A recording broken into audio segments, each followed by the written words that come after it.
I appreciate the concern over pay for us, and these are real challenges, and I would only make the point that we're going to need real dollars to fix these issues.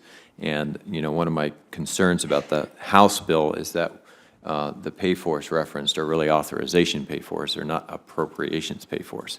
In my view, they're not real money, and we're going to need real money to fix these things. I'm going to end with one last question for Mr. Oglesby. I wanted to touch on something that I think piqued the interest of the chair and is a big part of our challenges on a arid basin with 7 different storage structures and different authorizations by Congress for each of those structures that are not coordinated in any reasonable way except through deviations. That's a huge challenge. So we're in your Conservancy District hat. Can you talk a little bit more about what that means?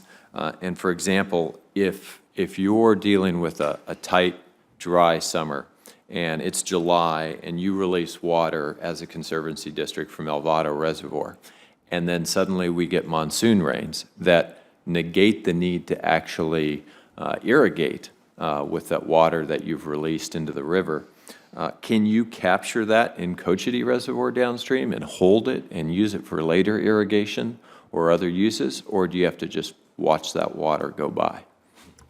Yeah, thank you, Senator Heinrich. We watch that water go by. It's a 3-day transit time from the reservoir where we store our agricultural water. And as you say, if it rains in the interim when that water is moving down and our farmers don't need it and they don't take it, that water moves on down to Texas, and we lose the advantage of that water. Reauthorizing Cochiti, which is envisioned in Senate Bill 1936, is critical. It's going to be complicated. Of course, any reservoir operation is complicated. But if we could move that water from Elvado and hold it in Abiquiu, for example, if we could hold it in Cochiti just for a little bit. And one other option that we're looking at within the Conservancy District is, can we do small-scale temporary storage within our own works? Can we capture these erratic, unexpected rainfalls that come in and perhaps hold them within our facilities just for a day or two and then wait for the farmers to need that water?